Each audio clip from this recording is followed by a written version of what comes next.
Hello everybody, welcome to this presentation. My name is Navid and I will be presenting our paper titled Detecting Kernel Memory Leaks in Specialized Modules with Ownership Reasoning. In programming languages like C, where the developer is responsible for memory management like allocation and deallocation, memory bugs are prevalent. Security research community mostly focus on memory corruption bugs like use after free, double free, out of bound access, and etc., which eventually can lead to control flow hijack or information leak. But memory exhaustion is a serious vulnerability as well, which may lead to denial of service. This is the case especially in critical software like OS kernels, where the leaked memory will remain unusable until system reboot. On the other hand, kernels like Linux kernel allocate a small stack per thread. This causes more heap-based allocation by developers. All of these make OS kernel more prone to memory exhaustion and as a result denial of service attacks. Here I have an example of memory leak in the Linux kernel that we found. At line 10, a function called nlMessageNew allocates a buffer. This buffer is passed to function crypto report alg at line 16. And if this function call fails, at line 21, we can see that the code is returning without releasing the allocated buffer. This situation is a memory leak bug if we make sure that the call to crypto report alg is not releasing the allocated memory. Looking into the definition of the crypto report alg confirms that the pointer is not being released, meaning that when we come back from the call and an error happens at line 21, we have to release the allocated buffer before returning, otherwise we are leaking it.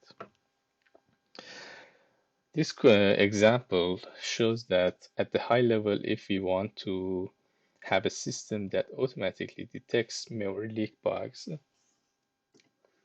it have to be able to identify the allocation function, identify the expected deallocation function, and figure out if a function receives a pointer, whether it's releasing it or not.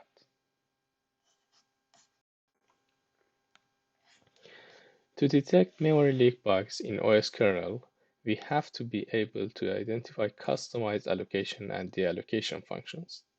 In kernel, many modules and drivers provide their own interface for memory allocation and deallocation. So, the first challenge is identifying such functions. Then, we have to have a mechanism to determine the correct site for deallocation. In other words, we have to reason about the ownership of the allocated memory. In this paper, we present Kernel, a static analysis tool based on LLVM to tackle these challenges. In order to identify allocation functions, we observe some characteristics for a potential allocation function. First of all, it is a pointer returning function. Second, the pointer is not derived or calculated from another pointer. Third, in most cases, the return pointer is null checked for error cases. Fourth, in most cases, the pointer is initialized and used.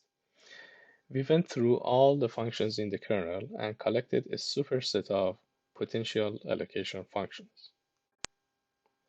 As an example, for the case of nlMessageNew, we can see that the result at line 4 is checked for success allocation.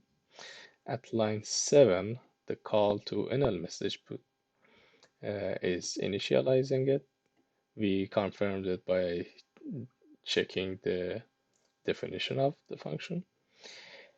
And looking at the definition of nlMessageNew, we can see that it's a pointer returning function and the return value is not derived from another pointer parameter. We specifically care about this feature because a common case of pointer returning functions are getter functions. For example, biogetM is a pointer returning function where the return value is an offset of past argument. So when we are identifying allocation functions, we specifically skip the getter functions, which are the functions that calculate the return value based on a pointer argument. All of these give us a superset of allocation functions, which in turn are used to identify the allocation functions. In order to identify the allocations, we start from any potential allocation function that we collected in previous step, and in each call site, we statically explore the execution paths that end up being error handling. We consider error handling paths as those are relatively shorter paths and they exactly correspond to cleanup operations. So there is a place that we can expect to see the allocation function. For example, for the case of NL message new, in order to identify associated deallocation, we look at different call sites to identify some patterns. We can see that the allocation pointer is passed around and eventually reaches to a common function, which in this case is the associated release function, which is NL message free. So basically, what we do for identifying the allocation is that at each call site, we look at the execution paths, specifically the one that goes through the success side of the allocation, and the ones that end up being an error handling path, and extract the sequence of instructions. These sequence of instructions are then passed to mining algorithm, which gives us a common sequence of instructions. And from that common sequence, we identify the deallocation function. Once sequence mining finishes, we discard those initial functions that could not pair with any other function.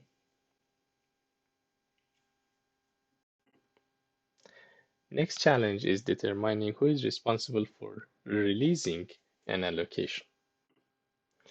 To avoid semantic errors like double free, kernel developers maintain an ownership scheme. This is even visible in some comments. To capture it, we propose escape analysis and consumer function identification. We say a pointer is escaped if it is passed to the caller or copied into some global data structure. Here, for example, we can see that the allocated buffer at line 8 is being copied into some reference argument. This means that the caller will have a handle to the allocated buffer.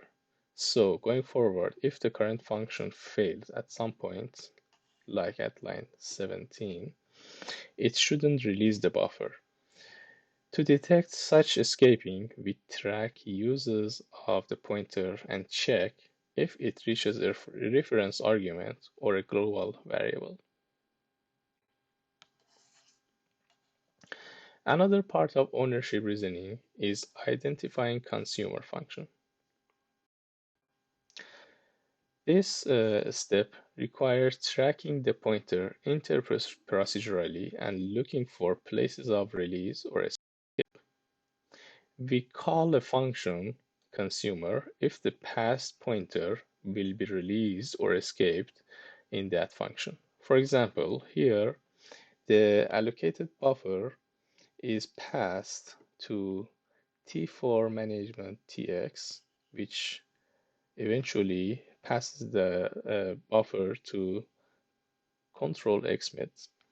Looking into the body of control XMIT, we can see that on every execution path, eventually the allocated buffer is either released or escaped. So when we return from the call at line 18, there is no need to release the allocated buffer. We also handle conditional consumer functions, but because of timing concerns, I will skip it and refer you to the paper for more details. Eventually, when we have identified allocation and deallocation functions, to detect memory leak bugs, we do like this. First, we start from each allocation function call. Then, we skip the allocation failure path by checking the predicate of conditional instruction. Then, skip any escaping and consuming path. Then, if the path is finishing without calling the expected deallocation, then we have a bug. We implemented Kernel as multiple LLVM passes and used ClowFast for sequence binding. By applying Kernel to the Linux kernel, we found over 800 allocation functions and their associated deallocations. These allocation functions range from very generic ones like kmalloc with thousands of call sites to very specific ones with only one call site. Looking into the bug reports, we found 218 new memory leak bugs. We've prepared and submitted patches for these bugs, and to date, 106 of them are confirmed and merged. We also received 41 CVE. Among these bugs, 115 are associated with customized allocations. As a static analysis tool, Kmeld has 52% false positive rate. Some major sources of false positive are infeasible paths, as we statically explore intra and interprocedural paths. Such infeasible paths are not detected and they contribute to false positive. Another factor are complicated data flows, which affect our escape analysis by obscuring the aliasing. The other factor is a special case of deallocations that sequence mining phase could not be found. Like the case for K-mem cache alloc with 151 call sites, our tool correctly pair it with K-mem cache free, but in 9 cases, another function is used for the purpose of release. For false negative analysis, we wanted to collect ground truth cases. For this purpose, we looked into previously CV assigned memory leaks and also previous bugs found by other detection techniques. Kmeld was able to find all of those except one case, which was the result of complicated data flow. To summarize, we employed different static analysis techniques along with sequential pattern mining to identify allocation and deallocation functions, locate the expected release site, and we found numerous memory leak bugs. The idea of pairing is also applicable to other resource acquisition operations like open, close, lock, and unlock. At the end, I'd like to thank you for your attention, and I'll be happy to be in touch.